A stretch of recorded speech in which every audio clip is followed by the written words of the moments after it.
Hey, good evening, everybody. Welcome back to the Brothers-in-law. We got a good show lined up for you guys tonight. But if you're new to us on this channel, we talk about police-involved incidents that occur around the country. And Mike and I give our analysis on the actions of those police officers to see if, hey, is it what a reasonable officer would do? And Mike and I both consider ourselves as reasonable officers when we wore the uniform and the badge, and we break down those actions of the police officers. And again, like I said, to see if they're what a reasonable officer would do. And we also take a look at the actions of the citizens to see if they followed our acronym, which we came up with, which stands for the acronym CALM, which stands for comply, answer questions, listen, and move on, where the situation had turned out a little differently. You never know what type of officer you're going to get. But however, if you just stand calm, you're answering their questions, listen to everything that they're telling you to do, all their commands, you get to move on, whether it's still going to jail because of the offense that you committed, or you get the ticket or the warning, and then you're cut loose and on your way. We look at that and see how it would have played out if they understood the acronym of CALM and what it means in its totality. So if you're new to this channel, again, hey, my name is Corey, and I'm a former Virginia State police officer, and I'm a retired Navy Chief Petty Officer. And my co-host is Mr. Michael Bradley. Welcome, my brother from another mother. What's going on? Good to be back, and when hopefully we don't have a lot of technical difficulties like we had last time. You know what I'm saying? But I see you, Goat.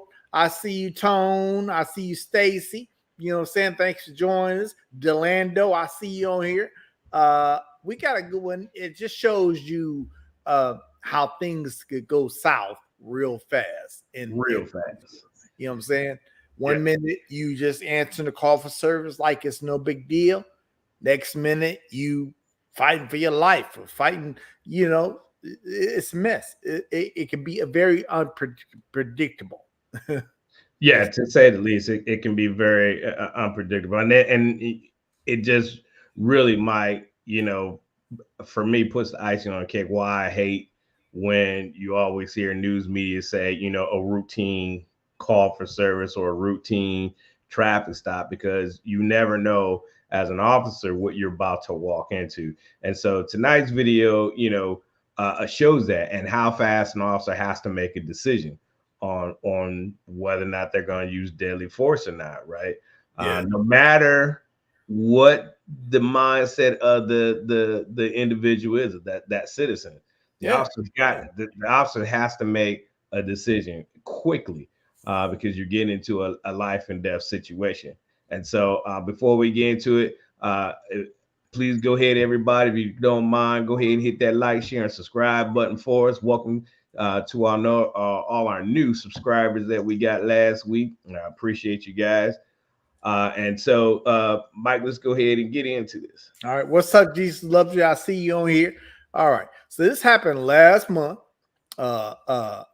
Typical call for service. I say typical because how many times you respond to a welfare check call at somebody's place, quite frequently. You know what I'm saying?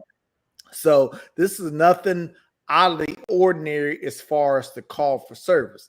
And this happened in Fairfax County, Virginia. This was last month.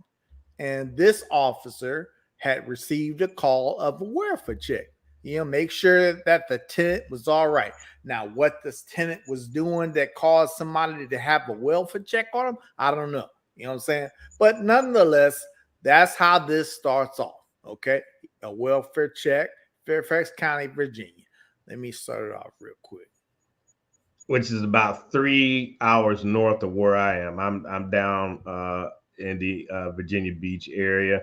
And Fairfax County is just right outside of DC in the Alexandria, Virginia area. So just kind of give you a insight to where this took place at. Right. Okay, here we go. And it picks up where the officer arrives on scene, and he's walking. This looks like an apartment building. He's walking down the hallway, approaching the citizen's door. Here you go.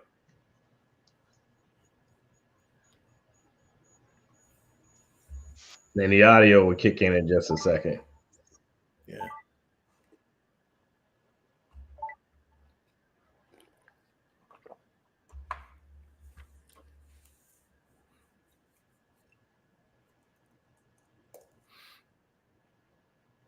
Typical call for service, you know what I'm saying? Welfare check, let's see what's going on. Is loan officer by himself, you know what I'm saying?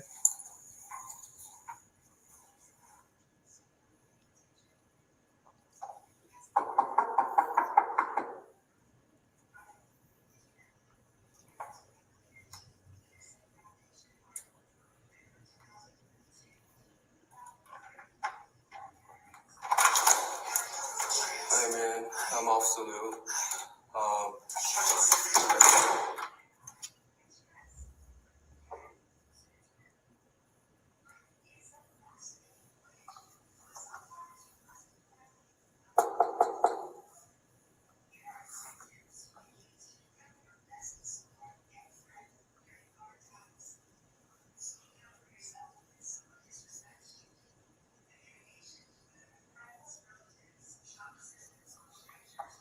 Pause real quick, Corey. Now, some people might say, well, she looked all right.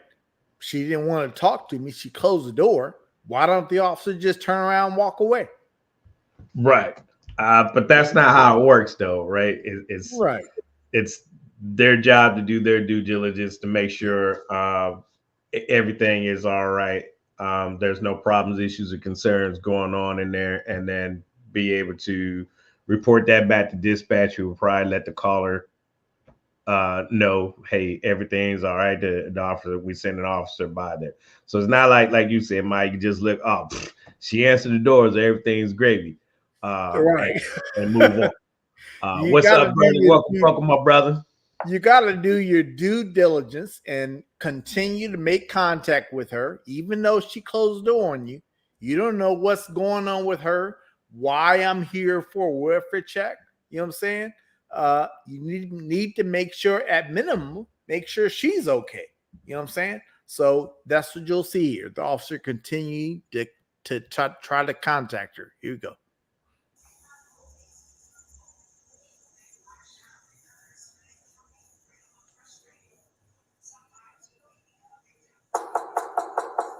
So this is the second knock.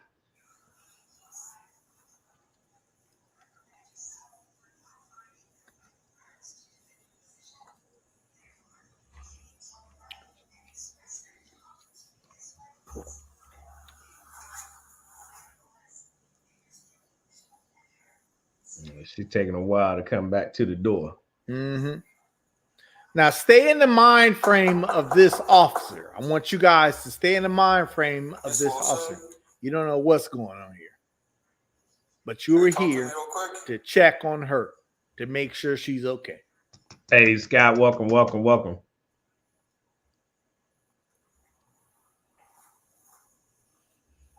Now, are you thinking she's going to jump out at you? Well, you got to be ready for whatever. Some officers get complacent and think this is no big deal. Can you please talk to me? We just want to check on you. Make sure you're okay, that's all.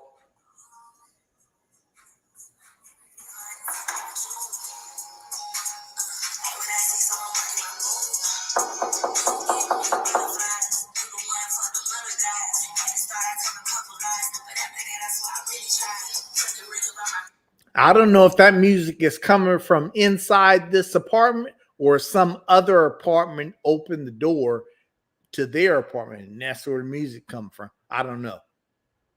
Yeah, I was kind of thinking the same thing. Ghost said he wouldn't stand, in front of the door. Sometimes, we're trained not to, because you don't know what's behind there. Somebody could be standing behind the door with a gun, and you kind of stand off to the side. But sometimes you don't have room to do that. Right. Sometimes you may not have the room to move to one side or the other. Here we go. You're not in trouble. Just want to talk to you real quick.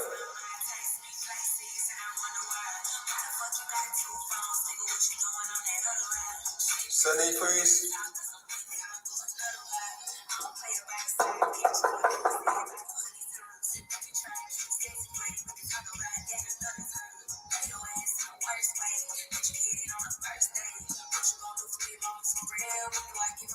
This full set, please.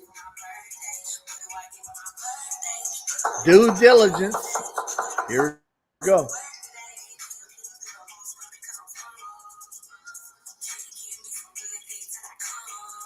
Yeah, it sounds like she's, she cranked the music up so she wouldn't have to hear it.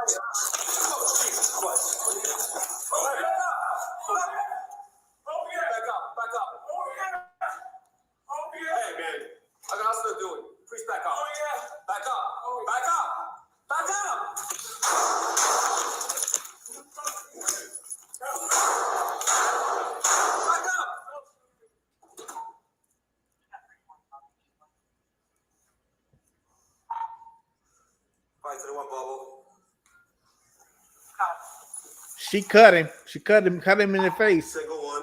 Yeah, you'll be able to see the blood here in a second. You see it all in his hand. You see little drips dripping down. Yeah. 322. But back it up just a second there, Mike. Well, yeah, go. You had the so-called 21-foot rule, but he didn't. It happened so quick. I mean, he did right, I think. By trying to hold it. Stop it right there, Mike. He did right. Oh. Man. Hold on. All right. Here we go. He did right by backing up to try to create, distance. Stacey said, how long would you wait for her to answer before you did something else? Well, there's really not much you can do. You're not going to kick in the door. Right. There's no. That's a good question. You probably would try to get a number from the dispatch that was in the call, and then try to reach out to that person to maybe try to get a hold of them to tell them to come to the door. We just want to make sure they're good.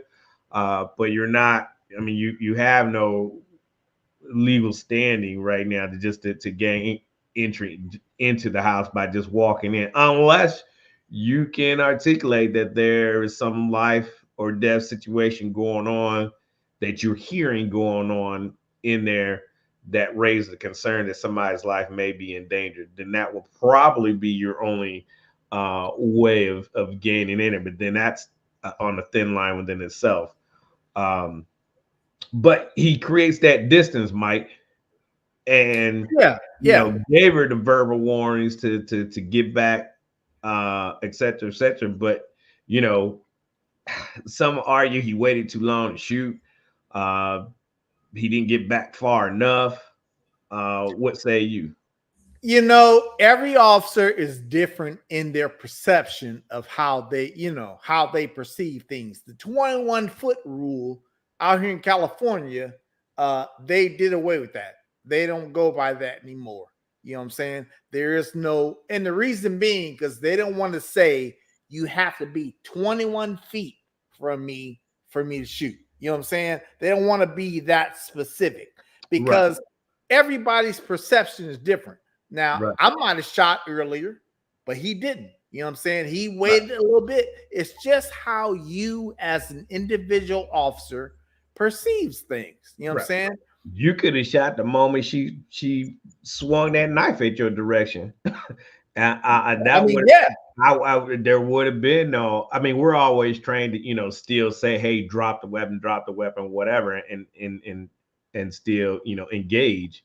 But as soon as you swung that knife at me that first time, that's when I'd have lit you up. Yeah. But again, every officer is going to be at least as soon as you took a step towards me, I'm probably going to shoot you. You already cut me. You already slashed my face. You know what I'm saying? Now you're taking a step towards me even more. I'm going to light you up. But it's easy to say that sitting here Monday morning quarterbacking, right? Well, yeah, for the average Joe, but that's your officer survival training that you continuously go through. For us, it was like every 18 months, going through officer, in-service training, but we also have officer survival training as well. But that's something you always got to play out in your mind because you don't know when something like this is going to happen. There is no such thing as a routine traffic stop. There's no such thing as a routine call for service to go to somebody's house and check for a welfare check. There's nothing routine about that, as you see here in this video.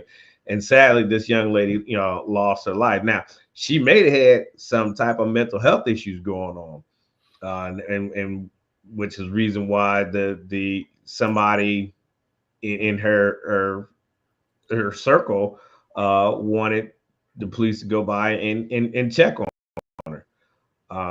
But that doesn't stop you as the officer from, hey, okay, I understand you got mental health. I'm not gonna let you cut me up and possibly kill me. And it's sad, and I'm pretty sure he obviously he didn't want to shoot her because he was saying, please don't, just drop it. But obviously, Mike, she had something going on. Yeah, you're right. You're right about that. And this is a problem that a lot of officers, especially who's been on a job for a long time, they tend to kind of get complacent. You know what I'm saying? Right. Thinking that, you're not supposed to be that way. But Right. You respond to so many of these calls where nothing happens. When you finally get one where something happens, it takes you by surprise. You know what I'm saying? This is why officers should not get complacent when responding to these calls. You know what I'm saying? Because you never know. Simple call for service, simple welfare check, and I say simple because how many you responded to so many of these types of calls. You know what I'm saying? Right. So you're here to contact the person, make sure they're okay, and whether there's some action you need to take. Like you said, Corey, she might have some mental health problems. I'm sure she did. But let me ask our viewers, at the moment this officer is attacked, does it matter? You know what I'm saying? Does it really matter that she had mental health problems? Well, you're still going to take your action to protect yourself and to stop that threat, period. Mental health and you haven't had any contact long enough to determine that there may be some type of mental health issue going on. Right. And even if you did, let's assume they stood there for a minute and actually had a dialogue. If she still attacks him with a knife, you still have to address the threat, right? Before you deal with any mental health, you got to address the threat first. You got to. And like Tone said, he was being very patient, giving her commands before he actually was shooting. He was still trying to retreat and still shooting, and she was still engaging him. And this is why you don't want to put officers in a position where they have to second guess themselves. He did well retreating and trying to fall back so he wouldn't have to, but I'm not mad at him because he did that. But technically, you don't have to do that. I don't have to wait for you to cut me before soon as you display that you had the intent and that you was getting ready to do something, I'm going to engage. But with the climate in which we live in now, I get why he went back, right? Because he's trying to show, hey man, I did everything I could to try not to shoot her. And it, she's still engaged. So that kind of, plays into his hands, a little bit better. It's like, okay, well, he did, it wasn't excessive use of force. Now, I mean, look how many times he had to shoot to stop the threat. I mean, all his shots landed. It hit her. And, she was still coming at him. He was still coming. Yeah. This ain't like TV where you get shot one time and that's it. Right. This ain't like that. You know what I'm saying? Right. And we know, and you're right, but officers aren't trained to shoot to wound, shoot to stop the threat. And that's exactly what he did. You keep shooting until the threat is stopped. And if Right. that's one, and they drop the weapon and they fall down, then that's it. But in this situation, like she kept coming and engaging. You know what? What we always say. I may have to put the full magazine in. Yeah, my adrenaline might be pumping so much that I empty out my mag on you. Yeah, You know what I'm saying? yeah. I'm not counting how many bullets I shoot. So, Right. I guarantee you, he wasn't counting how many shots he got off. right. We'll figure that out when it's all said and done. You know what I'm Right. saying? But Right. let's look at the video one more time here and see how it went down one more time.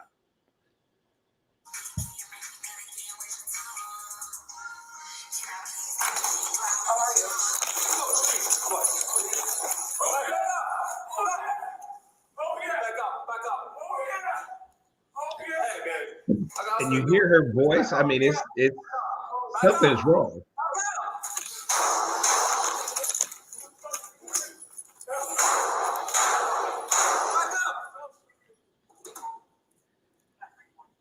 All right.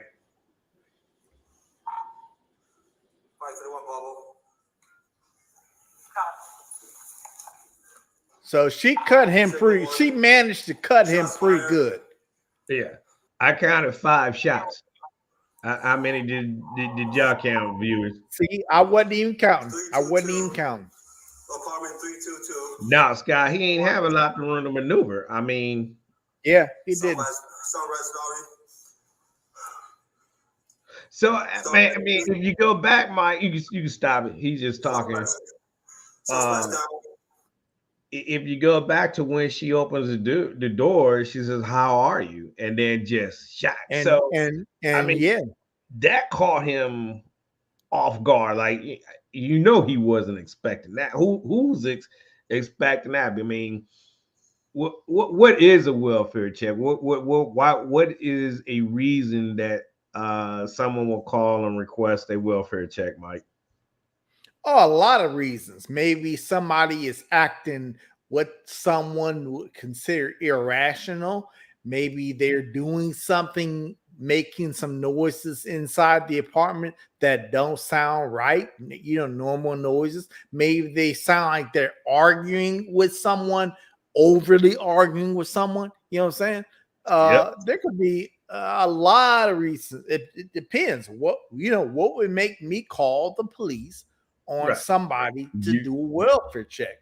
You haven't heard from somebody for a number of days, and a family member gets worried and want to ask the police to go over and check on that level. And so those are some of the reasons why a welfare check is conducted.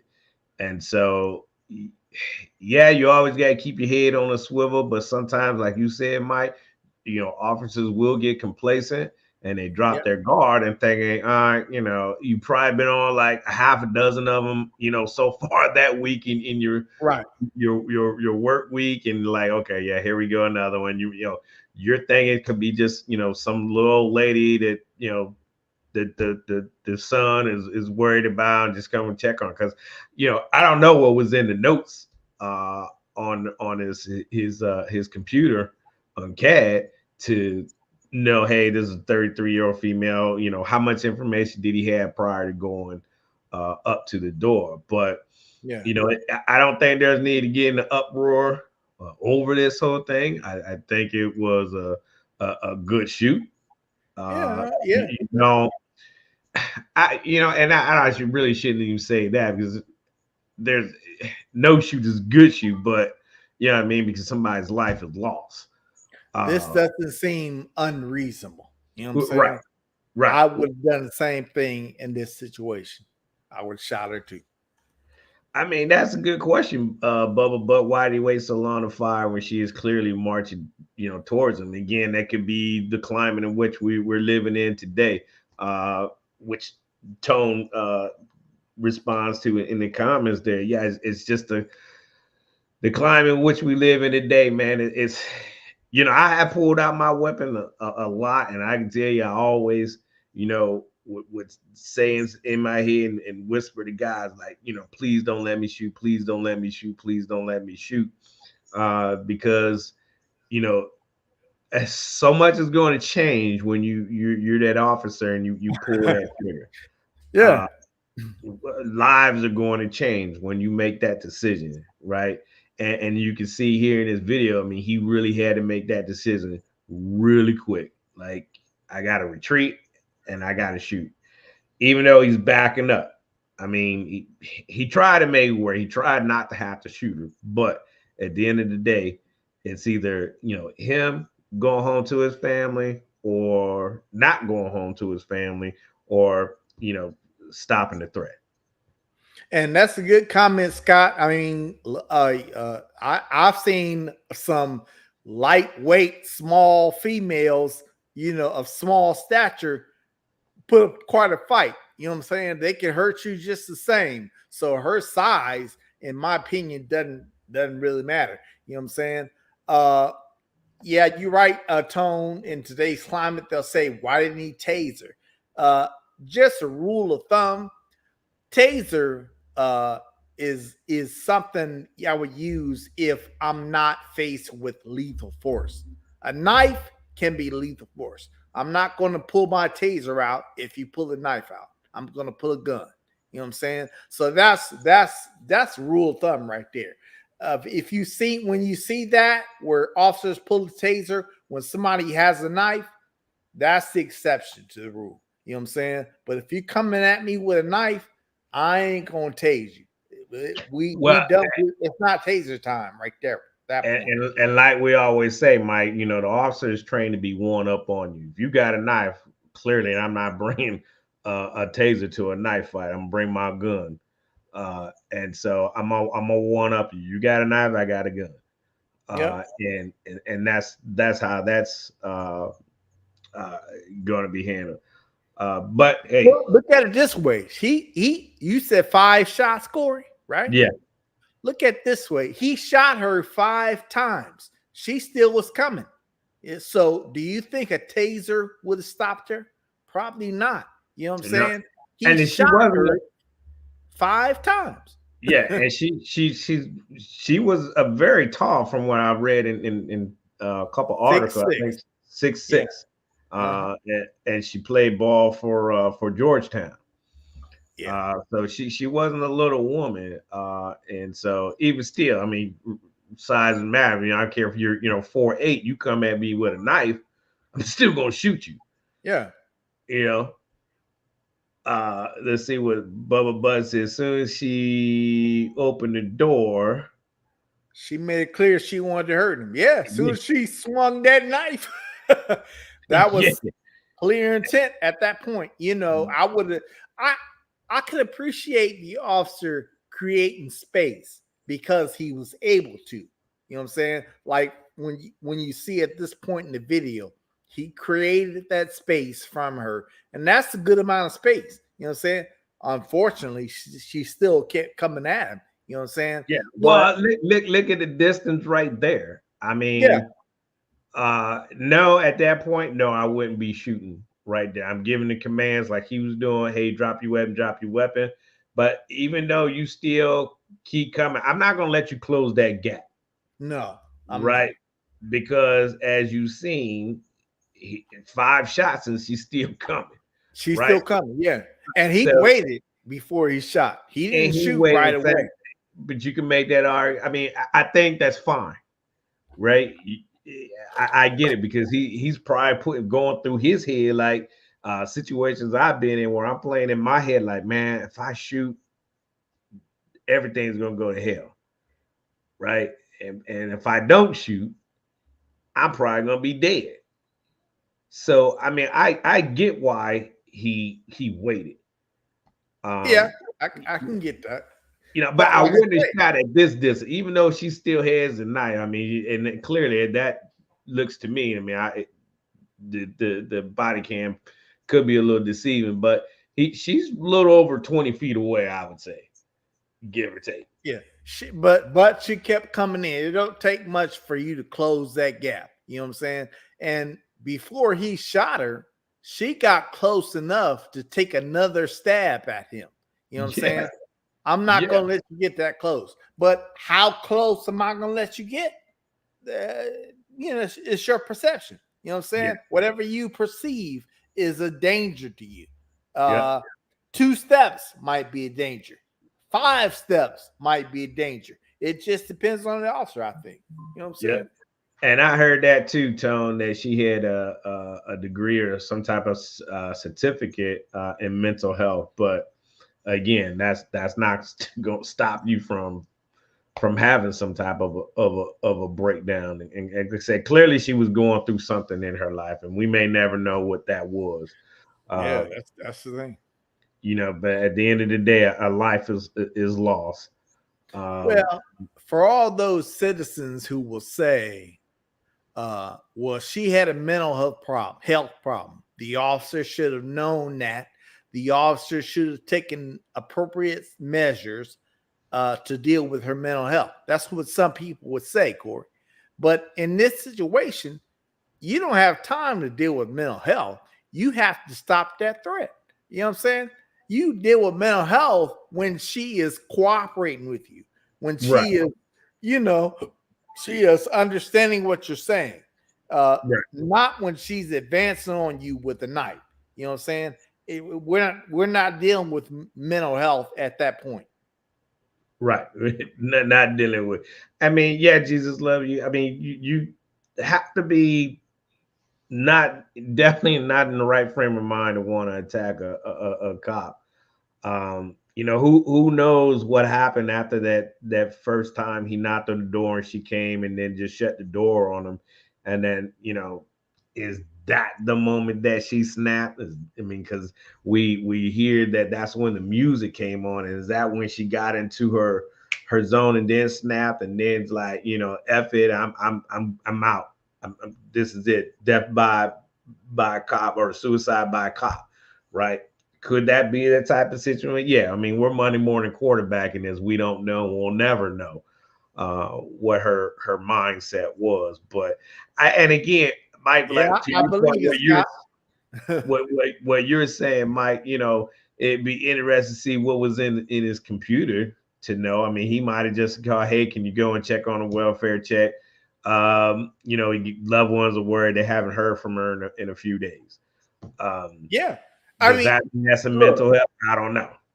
His computer could have said she's known to be schizophrenic or whatever it is. She's known to have mental health problems. He could have went up there knowing that she had mental health problems.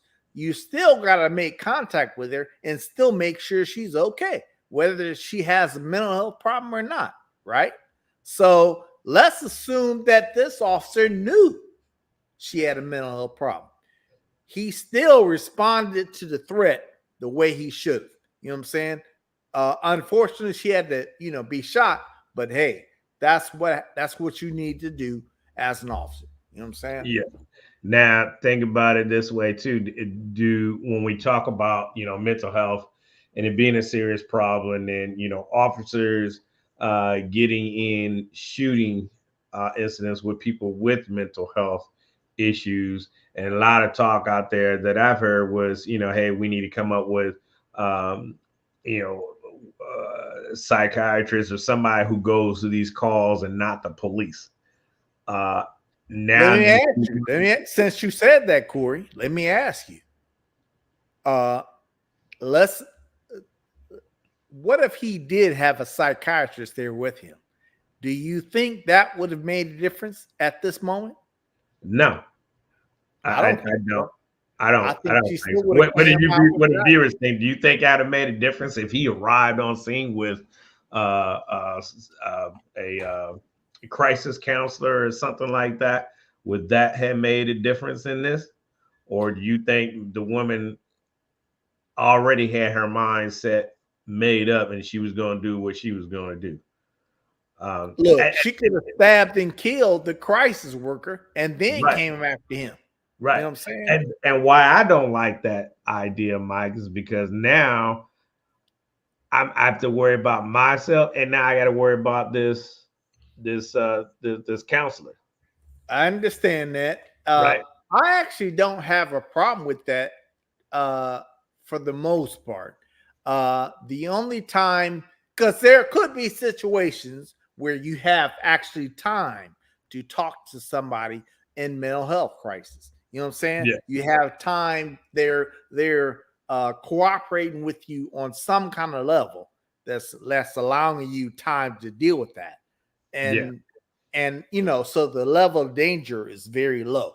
So I don't have a problem with that. As long, you know, just the crisis worker needs to understand things go south real fast. You know what I'm saying? And when they do, I need to take action.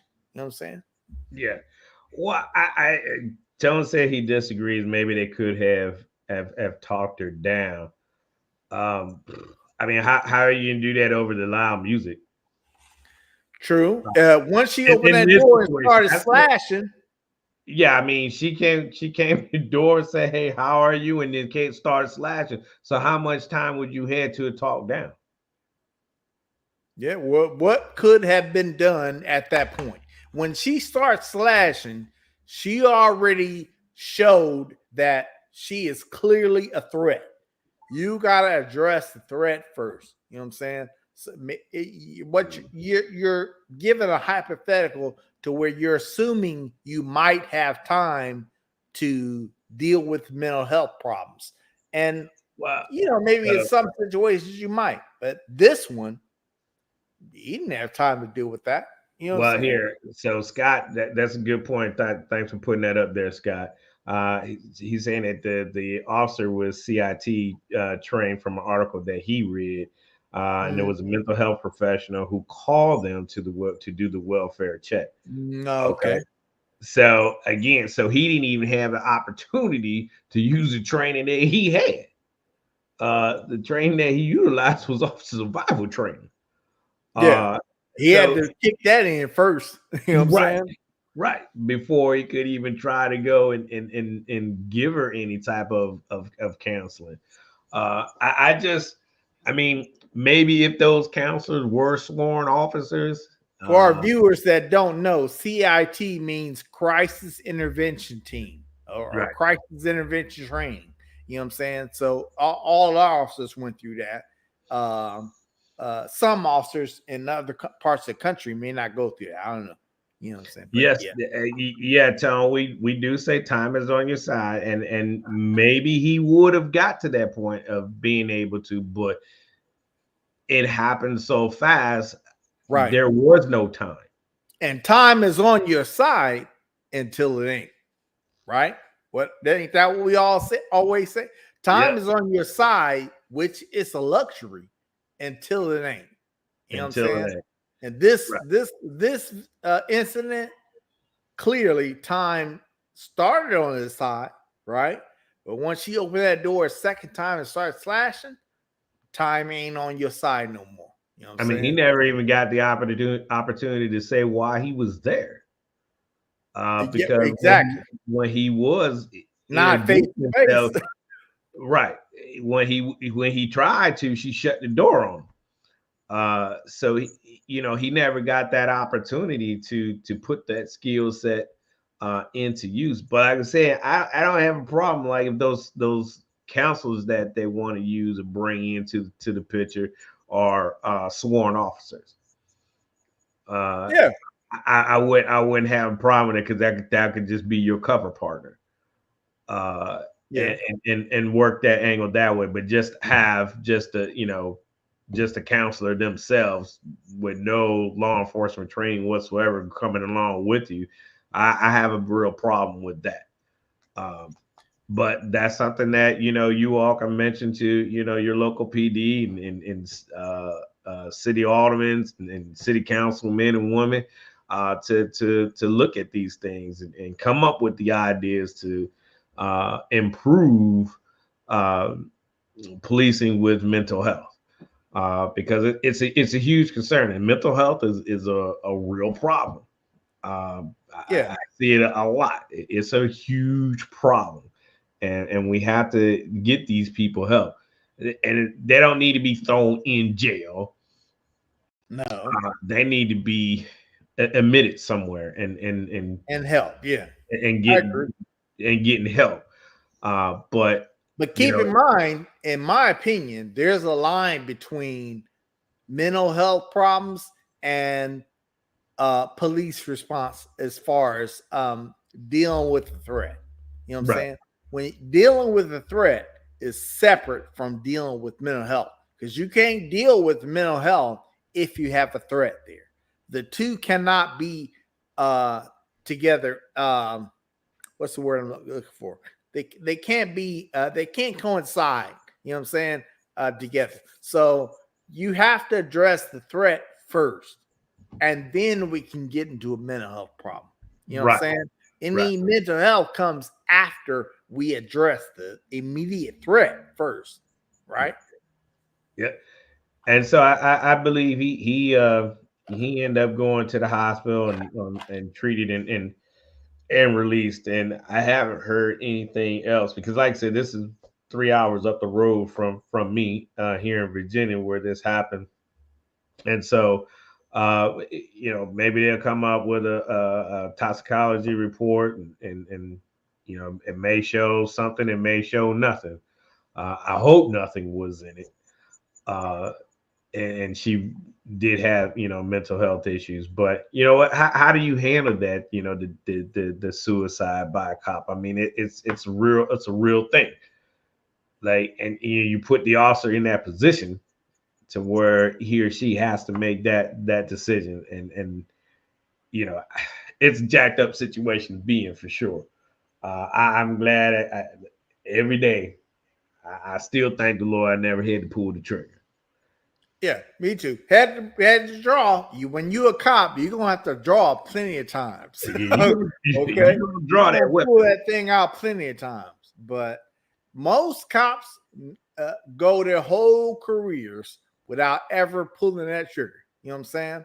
Believe it or not, most cops will go through that whole career without ever pulling the trigger for real. You know what I'm saying? On a real threat. So, and that's a good thing, man. Scott said there was one in Detroit, a suicide by a cop. The one, I guess, it happened the other day, Scott, with one of their own. And there's just no good way of handling that, man. It's just, it sucks. I mean, there's really no words to really explain that suicide by a cop. It's just a bad situation all around. But again, did the officer act as a reasonable officer in this situation here? Yes. Yeah, I say so. Yeah. I mean, is there anything else the officer in this situation could have done to not have to shoot her? I don't think so. I think so. She created a situation where the officer had to shoot her. You know what I'm saying? Yeah. I don't see that anything else that could have been done. I mean, in this situation, I mean, he had no choice but to shoot her. You're not gonna whip out your ass. You're not gonna spray spray, right? Because when you're using those things, you gotta say now you're really closing that gap between you, because you got to be close to use the ass, right? And you got to be at least 20 feet or so to use the OC spray. And again, that falls under the 21-foot rule, and she could still get you. And so, in this case here, Mike, like you said, I don't think there was no other alternative for him to do. So, I mean, there's not going to be any charges brought up against him, obviously, but the way the climate is today, this is true. But I mean, in this one here, you can't dispute that. I mean, he was attacked. Yeah. You know what I mean? Let us know your comments on this video. You know what I'm saying? If you would have done something different, I'd like to hear it. You know what I'm saying? See if there's anything that you don't agree with us about. If there was any way you think a shooting could have been avoided, you know what I'm saying? Let us know. Comment. I like Scott's answer. They maybe being a little further back from the door, but even then, maybe not likely going to change the outcome. I totally agree with that, Scott. I mean, when you go to the door, I mean, I would often go to the door, knock, and then I would step back. Like, and if it were stairs there, I would even go stand on the steps. Just because, again, especially you go and serve a warrant.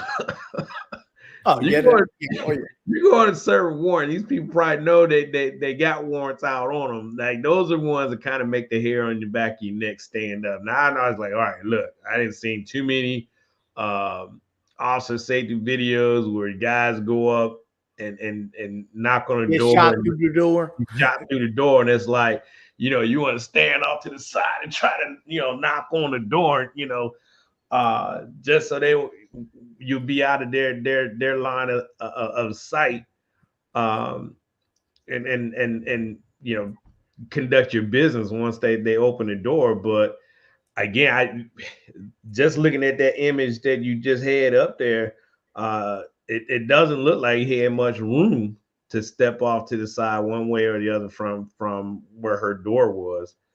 And so, yeah, Scott. Most welfare check calls I've been on, they were 2 officer calls. You know what I'm saying? I always had a cover unit with me when I went on welfare check call. But some of these larger cities, you never know. Maybe they're spread thin. You know what I'm saying? Maybe they didn't have the manpower, or some calls in some cities, like in our city. There are some calls where we required a 2-man response, but some cities, that same call, they require 1-man response. You know what I'm saying? It depends. I would like to have a cover unit with me when I go on these calls. You know what I'm saying? Not that would have made a difference in this situation. You know what I'm saying? But it would be nice. and that's sometimes the difference between state and city officers. Because Tone's asking if state troopers did welfare check. Yes, we do welfare checks, and more so if you're a county guy. In other words, you're working in a small little county because they don't have enough deputies, and so state would help them with their coverage. You'll do welfare checks. We done. We get a lot of my welfare checks. As I was interstate, would be bolos. People had breakdowns and that. Then they're driving erratically on the road, and then I'd have to interact with them that way. Or a lot of the mental health folks like to get up on the interstate and walk on the interstate, you know, for whatever reason, and that's how I would come into contact with them. But we do a lot of, like, some serving warrants. You definitely try to take somebody with you, but there are times where I had to go alone. And a lot of times I go on to get follow up investigations for a robbery or something like that. I'm going by myself.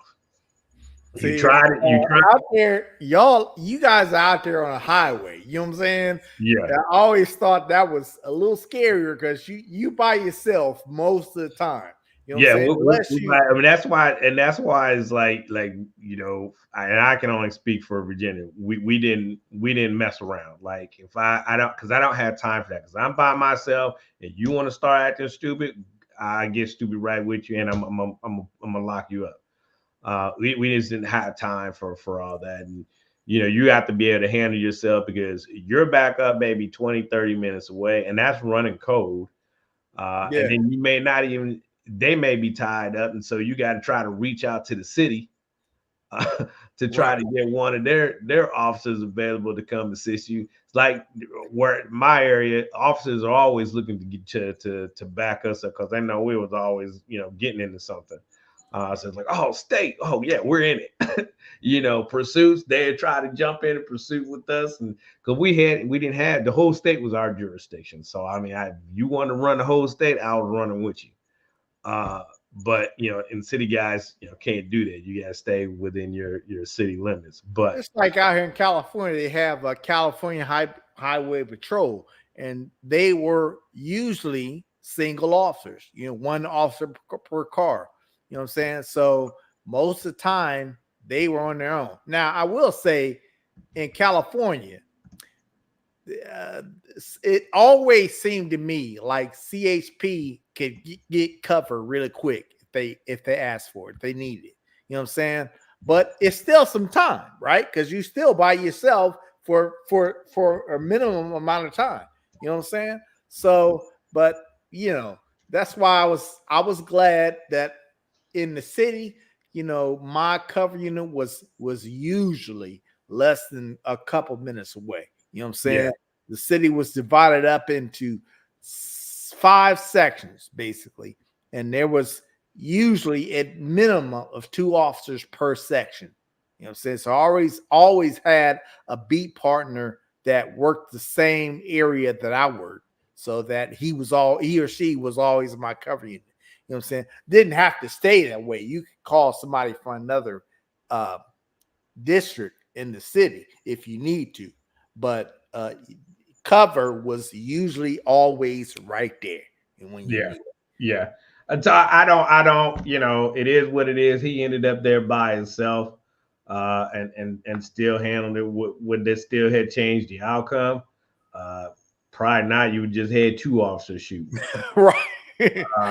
You know what I mean? Because I truly believe this young lady had it in her mind that this is what she was going to do. And it's sad, but yeah. So, hey, everybody, you know what's up. Come to the end of the show. So please, if you can take the time, everybody on Facebook and on YouTube watching us, hit that like, share, subscribe button for us, and share this out with everyone, and bring that mental health to the forefront, and let's try to be creative and how we can solve this issue, because I'm telling you, mental health is 6'6" and 330 pounds. Yeah, she was a big girl. Thanks for joining us, Burley. I see you, Burley Rogers. I see you on here. All right. Yep. Former trooper. All right. So yeah. Make sure y'all hit that like, share, and subscribe button for us. We're gonna bow tie this one up.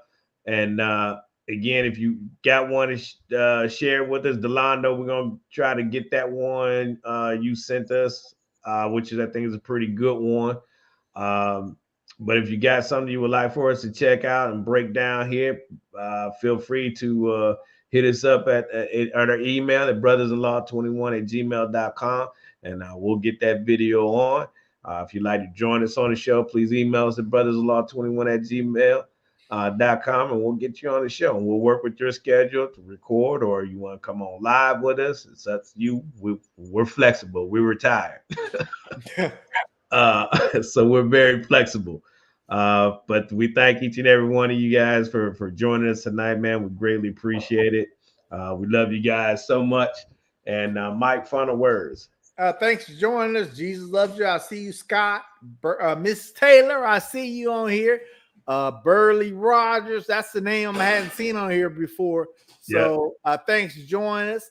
Let's see, Delando, Tone always been with us from day one. You know what I'm saying? Let me see who else is on here. Goat, I see you, Goat. You know what I'm saying? So all you guys, appreciate the comments, and we'll see you next time. We'll see y'all next week, same time, same sandbox. Be blessed. Peace out.